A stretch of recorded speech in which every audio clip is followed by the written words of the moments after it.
like a family tree, part of you and part of me. And if we should separate, go your own way, I won't wait.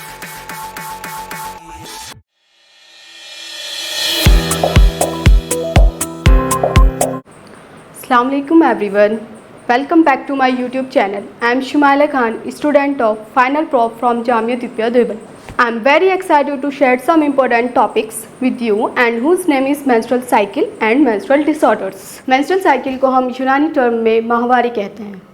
तो let's start the video. First of all हम बात करते हैं puberty की, क्योंकि हमारी जो menstrual cycle होती है वो स्टार्ट होती है प्यूबर्टी से.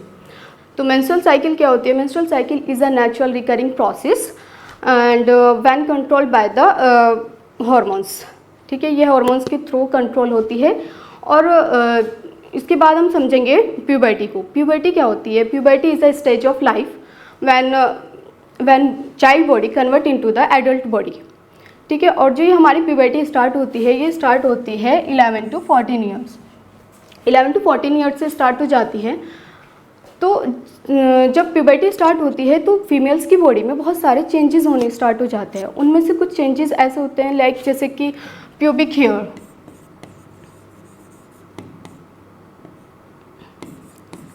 हेयर, का स्टार्ट हो जाते हैं एंड ब्रेस्ट डेवलपमेंट,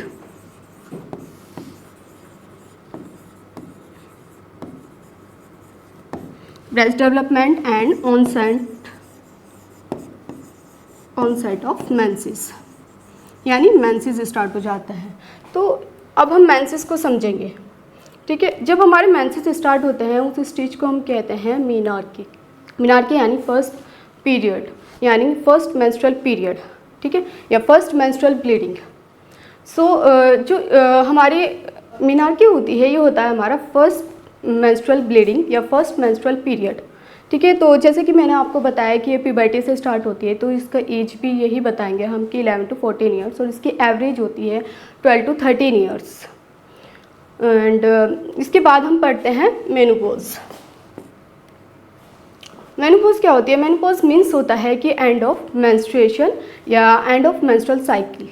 एंड ये इसमें क्या होता है कि जो हमारी रिप्रोडक्टिव पीरियड होता है वो एंड हो जाता है इसमें. ठीक है, फर्दर जो है बॉडी जो है वो रिप्रोडक्टिव नहीं कर पाती. इसकी जो एज होती है वो होती है हमारी 45 to 55 years and average age हम मानते हैं 51 ईयर्स. फिर इसके बाद हम पढ़ते हैं, अब हम ड्यूरेशन की बात करते हैं. जो मेंस्ट्रुअल साइकिल का ड्यूरेशन होता है वो है 28 डेज़ का होता है. एंड जो ड्यूरेशन ऑफ मेंसेस होता है वो होता है 3 to 8 days. Okay, 3 to 8 days.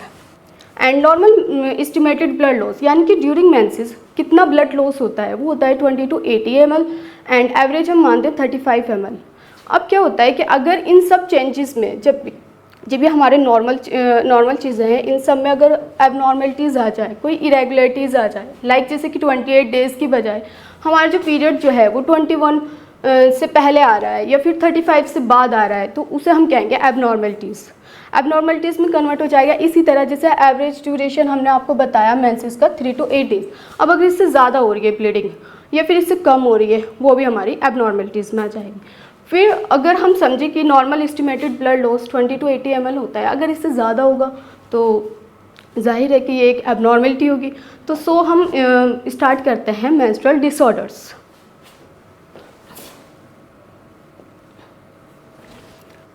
हम पढ़ते हैं menstrual disorder and menstrual abnormalities.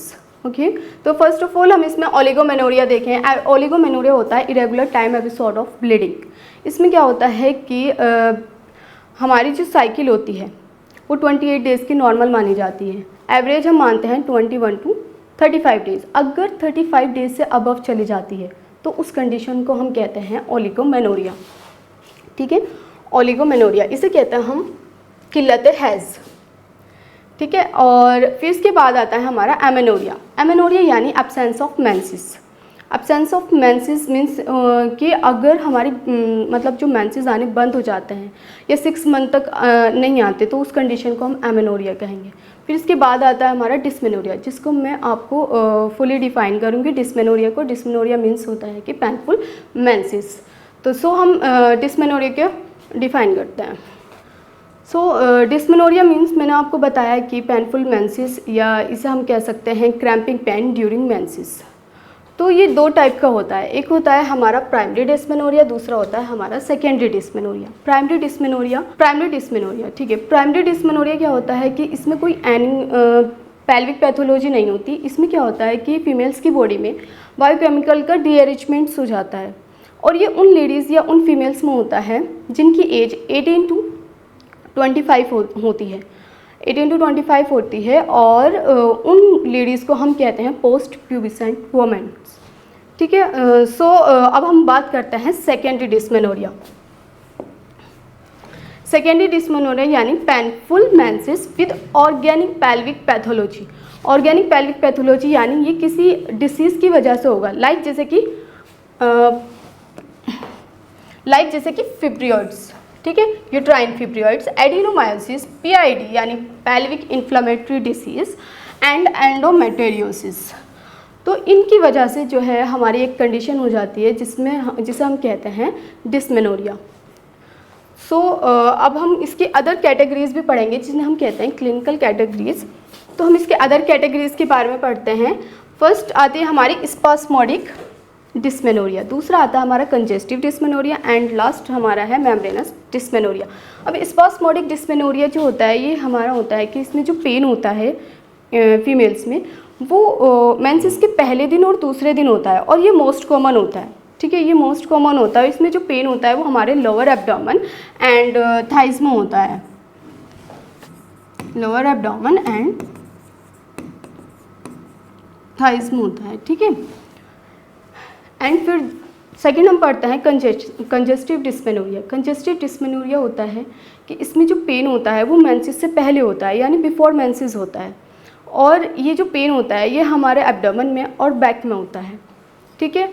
And last हम पढ़ते हैं मेम्ब्रेनस डिस्मेनोरिया। वैसे तो ये रेयर कंडीशन होती है मेम्ब्रेनस डिस्मेनोरिया, और ये हमारे स्पास्मोडिक डिस्मेनोरिया के बाद होता है। इसके कोज के बारे में देखते हैं, यानी इसके सबब क्या है। सबब को हम असबाब कहते हैं यूनानी में। ठीक है। तो इसके कोज अगर हम देखें तो वो होता है हमारा ischemia and disorder of uterus, structure and function, hypoplastic uterus, salpingitis and pelvic endometriosis. ठीक है। इन सब की वजह से जो है हमारा डिस्मेनोरिया क्रिएट हो जाता है इन फीमेल्स। अब हम इसकी पैथोजेनेसिस के बारे में पढ़ेंगे, यानी ये जो डिस्मेनोरिया में पेन होता है ये होता कैसे है, एक्चुअली इसका रीज़न क्या है। तो फर्स्ट क्या होता है कि हमारी बॉडी में प्रोजेस्टेरोन एंड प्रोस्टाग्लैंडिन्स का लेवल इंक्रीज़ हो जाता है, जिसकी वजह से एंडोमेट्रियम की सेंसिटिविटी इंक्रीज़ हो जाती है। जब एंडोमेट्रियम की सेंसिटिविटी इंक्रीज़ हो जाती है तो हमारी जो मायोमेट्रियम होती हैं, यानी कि यूट्राइन मसल्स, तो उनमें कॉन्ट्रैक्शन स्टार्ट हो जाता है, और कॉन्ट्रैक्शन इतना होता है कि जो वहाँ यूट्राइन ब्लड वेसल्स होती है हमारी वो कंप्रेस हो जाती है। कंप्रेस होने की वजह से वहाँ पर इश्चेमिक कंडीशन आ जाती है। ठीक है। इश्चेमिक कंडीशन क्या होती है कि वहाँ पर जो है प्रॉपर न्यूट्रिएंट्स, प्रॉपर ऑक्सीजन जो है वो नहीं पहुंच पाता, और ब्लड फ्लो भी हमारा रिड्यूस हो जाता है, जिसकी वजह से वहाँ पर पेन क्रिएट हो जाता है, जिस पेन को हम कहते हैं डिस्मेनोरिया। फिर हम इसके क्लिनिकल फीचर्स के बारे में देखेंगे। क्लिनिकल फीचर्स यानी कि हमारे यूट्राइन क्रैम्प्स, मैंने आपको बताया था कि इसमें जो होता है क्रैम्प्स होते हैं एब्डोमेन में। एंड सेकेंड इसमें नोज़िया और वोमिटिंग, यानी फीमेल्स के अंदर नोज़िया जी मतलाता है, वोमिटिंग भी आ जाती है। ठीक है। फिर आता है हमारा एब्डोमिनल पेन एंड बैकिक होता है, and dizziness, fainting and diarrhoea भी इसमें देखने को मिलता है। अब हम इसके सारे क्लिनिकल फीचर्स हैं, लाइक जैसे कि नोज़िया, लूज स्टूल यानी डायरिया, और ये हमारा होता है headache, backache, hip pain, dizziness. हम इसमें इन्वेस्टिगेशंस के बारे में पढ़ें तो हम इसमें इन्वेस्टिगेशंस करा सकते हैं, सीबीसी करा सकते हैं फॉर एनीमिया, लाइक जैसे इसमें एनीमिया की कंडीशन हो तो सीबीसी करा सकते हैं, यूरिन एनालिसिस करा सकते हैं, एंड हिस्टेरोसाल्पिंजियोग्राफी करा सकते हैं एंड एंडोस्कोपी एंड यूएसजी भी करा सकते हैं। देन हम इसके ट्रीटमेंट पर आते हैं। तो अगर हम इसका एलोपैथिक ट्रीटमेंट देखें तो उसमें हम कौन कौन सी मेडिसिन दे सकते हैं वो मैं आपको बताती हूँ। उसमें आता है कि एनाल्जेसिक्स दे सकते हैं, एंटीस्पास्मोडिक दे सकते हैं एंड प्रोजेस्टेरोन सिंथेसिस इनहिबिटर्स दे सकते हैं। मैंने आपको बताया था क्योंकि ये प्रोजेस्टेरोन का लेवल जब इंक्रीज़ हो जाता है उसकी वजह से ये पेन क्रिएट होता है, तो इसलिए हम प्रोजेस्टेरोन सिंथेसिस इनहिबिटर्स भी दे सकते हैं। तो अगर हम एनाल्जेसिक्स की बात करें तो उसमें हम पैरासीटामोल 500 mg ले सकते हैं एंड पायरोक्सिकैम 20 mg ले सकते हैं एंड एंटीस्पास्मोडिक में हम बस्कोपान ले सकते हैं। इसी तरह हम प्रोस्टाग्लैंडिन सिंथेसिस इनहिबिटर्स में जो हम मेडिसिन ले सकते हैं वो है हमारी मैप्टाल एंड एंडोमेथासिन। देन हम आते हैं इसके सर्जिकल ट्रीटमेंट पर। सर्जिकल ट्रीटमेंट में हम डीएनसी करा सकते हैं एंड मायोमेक्टोमी करा सकते हैं। अब आते हैं हम इसका यूनानी ट्रीटमेंट पढ़ते हैं। यूनानी ट्रीटमेंट में हम जो है गायनी पावर दे सकते हैं जो कि हमारी जामिया रेमेडीज़ है। ये बहुत पावरफुल सिरप है फॉर डिस्मेनोरिया एंड देन हम ले सकते हैं कि निस्वानी सिरप भी ले सकते हैं और ये अर्के कासनी, अर्के मकू, माजून दबीतुल वर्द ये सब हम इसमें ले सकते हैं जो कि हमारी जामिया रेमेडीज़ है। एंड अब हम